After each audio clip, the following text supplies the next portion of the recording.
अस्सलाम वालेकुम। आज के लेक्चर में हम क्रिस्टल के बारे में पढ़ेंगे। क्रिस्टल जो है बेसिकली हमारे पास एटम्स, आयंस या मॉलिक्यूल्स की 3 डायमेंशन में रेगुलर अरेंजमेंट्स का नाम है। यूं कहें कि जब एटम्स, आयंस या मॉलिक्यूल्स 3 डायमेंशन में मतलब कि हर तरफ जो है ख़ुद को एक ख़ास पैटर्न से अरेंज कर लेते हैं इस तरह से कि वो कम्पैक्ट फॉर्म में होते हैं, मतलब बहुत ही क्लोज होते हैं एक दूसरे के, उनके दरमियान स्पेसिंग जो होती है वो नहीं होती है, तो क्रिस्टल की फॉर्मेशन होती है। क्रिस्टल की फॉर्मेशन को मज़ीद समझने के लिए हमें लैटिस पॉइंट्स और बेसिस का इल्म होना ज़रूरी है। लैटिस पॉइंट्स और बेसिस मिलकर जो है बेसिकली हमारे पास क्रिस्टल को बनाते हैं। लैटिस पॉइंट्स जो हैं ये सेट ऑफ इमेजिनरी पॉइंट्स हैं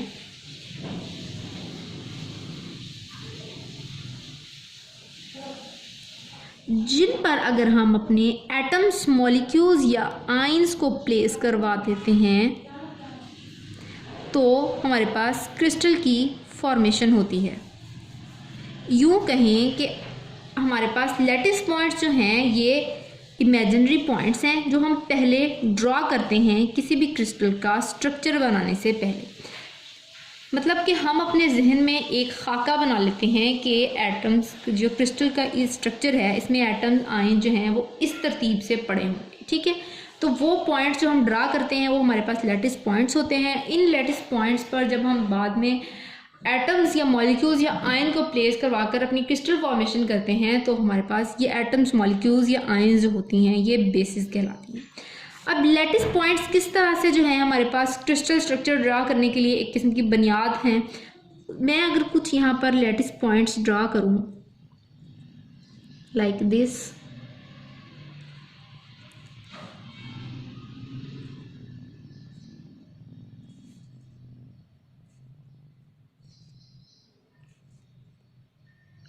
तो अब मैं एक क्रिस्टल बना सकती हूँ। लाइक मैं इस तरह से अगर क्रिस्टल पॉइंट्स को मिला दूँ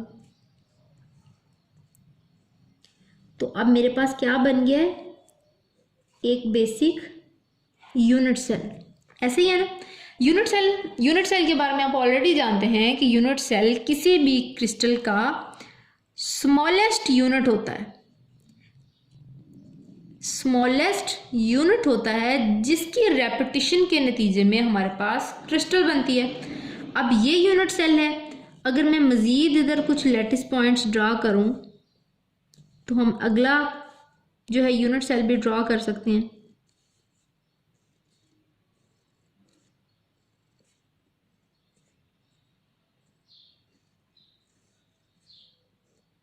ठीक हो गया। अब ये मेरे पास एक यूनिट सेल है, ये मेरे पास दूसरा यूनिट सेल है। इसी तरह से इमेजिनरी पॉइंट्स मज़ीद यूँ 3D में ड्रा हुए हुए होंगे तो ये जो पॉइंट्स इमेजिनरी होंगे इनको हम लैटिस पॉइंट्स कह देंगे, और ये जो इन पर एटम्स, मॉलिक्यूल्स जो हैं इनको हम बेसिस कह देंगे, और ये जो स्ट्रक्चर हमारे पास आएगा हम कहेंगे ये क्रिस्टल की फॉर्मेशन हो गई है। और इस क्रिस्टल की फॉर्मेशन में जो सबसे बेसिक या सबसे स्मॉलेस्ट सेल है या स्मॉलेस्ट स्ट्रक्चर है जिसकी रेपिटेशन हो रही है वो हमारे पास यूनिट सेल कहलाएगा। ठीक हो गया जी। अब इतनी आपको समझ आ गई है कि यहाँ पर एटम्स, मॉलिक्यूल्स प्लेस हैं, ठीक है। अब जो यूनिट सेल है वो 2 तरह के होते हैं, प्रिमिटिव एंड नॉन प्रिमिटिव। ये प्रिमिटिव और नॉन प्रिमिटिव यूनिट सेल हैं, ये हमें लैटिस पॉइंट की कंट्रीब्यूशन से पता चलता है। यूँ कहें कि किसी भी यूनिट सेल में जो लैटिस पॉइंट है उसकी कितनी कंट्रीब्यूशन है वो हमें बताता है कि ये जो है आपका सेल प्रिमिटिव है या नॉन प्रिमिटिव है। अगर मैं लैटिस पॉइंट्स को एटम्स कह दूं या मॉलिक्यूल्स, आयन कह दूं या प्लेस करवाया तब भी तो कोई मसला नहीं है ना, क्योंकि हमने लैटिस पॉइंट्स के ऊपर ही तो अपने एटम्स, आयंस और मॉलिक्यूल्स प्लेस करवाने हैं। तो और इसके अलावा हम फेसेस पर भी एटम्स, मॉलिक्यूल्स, आयंस प्लेस करवाते हैं। तो अब मैं कहूँगी कि ये लेटिस पॉइंट्स पर मैंने एटम्स जो हैं अपने प्लेस करवा लिए, ठीक है। तो अगर मेरा ये एटम कॉर्नर्स पे एटम्स को अगर मैं चूज़ करती हूँ तो कितने एटम्स हैं, 1 2 3 4 5 6 7 8। इस यूनिट सेल में हमारे पास टोटल 8 एटम्स जो हैं वो कॉर्नर्स पर पड़े हैं, ठीक है। अब एक यूनिट सेल में ये जो एटम है ये इसका कितना कंट्रीब्यूशन होगा वो हम देखेंगे। जैसा कि हम देख रहे हैं, हमें नज़र आ रहा है कि हमारे पास ये जो एटम है ये इसके साथ भी है, इसके साथ भी, इसके साथ भी, ठीक है। इसका कंट्रीब्यूशन अभी 4 के पास है। ये तो हम प्लेन में ड्रा कर रहे हैं ना। अगर कि अब हमने ये 3D ड्रा किया है, ये ऊपर से हमें अभी प्लेन की तरह नज़र आ रहा है, लेकिन अगर हम इसके ऊपर भी पॉइंट्स ड्रा करें तो मज़ीद एक 3D स्ट्रक्चर हमारे पास बन जाएगी, मतलब ऊपर भी यूनिट सेल की फॉर्मेशन इसी तरह से हो जाएगी। तो ये जो है इसका बेसिकली 8 यूनिट सेल में कंट्रीब्यूशन है, 4 ये सेम 4 इसके ऊपर जो है यूनिट सेल बन जाएंगे, ठीक है। तो ये एक एटम का कंट्रीब्यूशन 1/8 होगा। 8 के साथ अगर इसका कंट्रीब्यूशन है तो एक के हिस्से में 1/8 आएगा। तो कॉर्नर्स पे हमारे पास टोटल वैसे ही 8 पड़े हैं, तो हमारे पास कितना हो जाएगा, 1/8 को 8 बार हम जमा करते हैं तो हमारे पास क्या आता है, 1। मैं आपकी मज़ीद आसानी के लिए एक यूनिट सेल यहाँ पर ड्रा करती हूँ।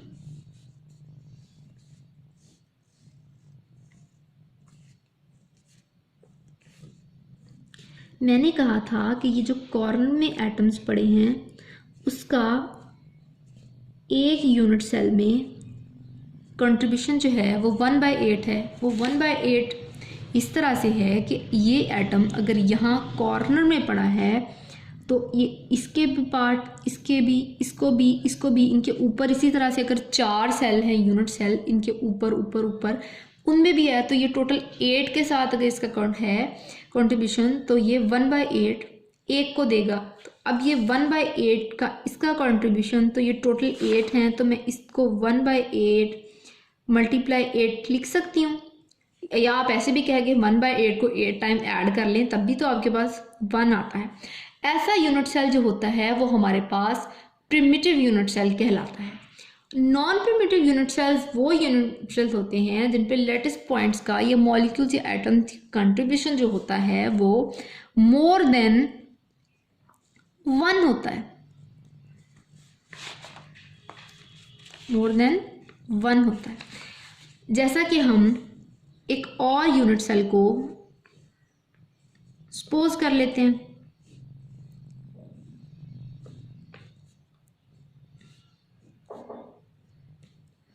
अब ये यूनिट सेल में भी हम इसी तरह से, जिस तरह उसमें हमने कहा था कि जो कॉर्नर पे एटम हैं हर एटम का कंट्रीब्यूशन एक यूनिट सेल में 1/8 है, तो हर कॉर्नर वाले का 1/8 होकर 8 से मल्टीप्लाई कर लेंगे। लेकिन अगर हम इसके सेंटर में एक एटम प्लेस करवा देते हैं तो ये क्या बन जाएगा, बॉडी सेंटर्ड क्यूबिक, ठीक है। और ये जो एटम है सेंटर में इसी यूनिट सेल के प्लेस हुआ इसका जो कंट्रीब्यूशन है इस यूनिट सेल में वो क्या होगा, कंप्लीटली वो इसी में है ना, तो उसका कंट्रीब्यूशन जो होगा 1 का होगा। ये दोनों 1 + 1 के इतना हो जाएंगे, 2 हो जाएंगे। तो ये जब वैल्यू 2 की आ गई तो मतलब ये नॉन प्रिमिटिव यूनिट सेल है। अब हम मज़ीद एक एग्जांपल फेस सेंटर्ड की ले लेते हैं।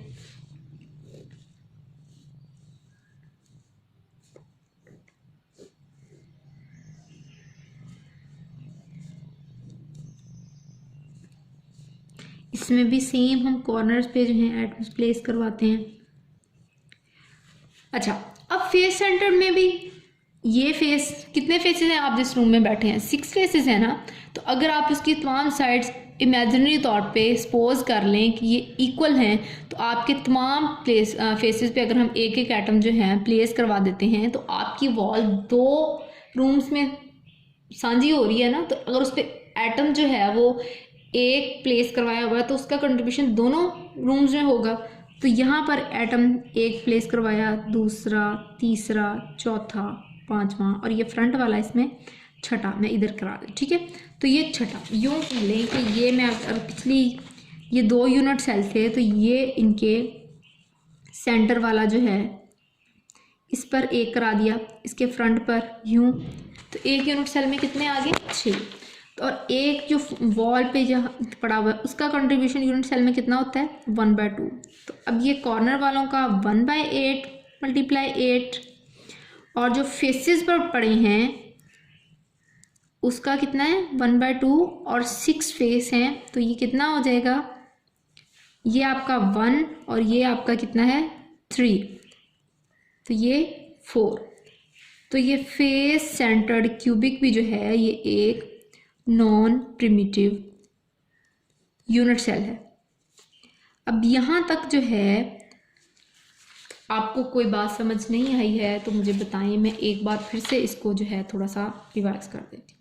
क्रिस्टल में हमने सबसे पहले पढ़ा कि क्रिस्टल जो है वो एटम्स मॉलिक्यूल्स या आयंस की 3 डायमेंशन में रेगुलर अरेंजमेंट का नाम है।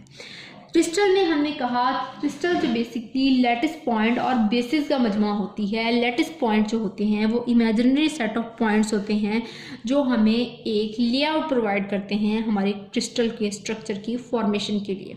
और जब हम इन लैटिस पॉइंट्स पर एटम्स मॉलिक्यूल्स या आयंस को प्लेस करवा देते हैं तो ये एटम्स मॉलिक्यूल्स आयंस के प्लेस करवाने के नतीजे में हमारे पास एक पूरा क्रिस्टल स्ट्रक्चर बन जाता है। ठीक है, अब ये जो एटम्स मॉलिक्यूल्स आयंस हैं वो हमारे पास बेसिस कहलाती हैं। फिर हमने बात की कि ये जो हमारे पास क्रिस्टल होती है उसमें सबसे जो स्मॉलेस्ट यूनिट होता है वो कहलाता है यूनिट सेल।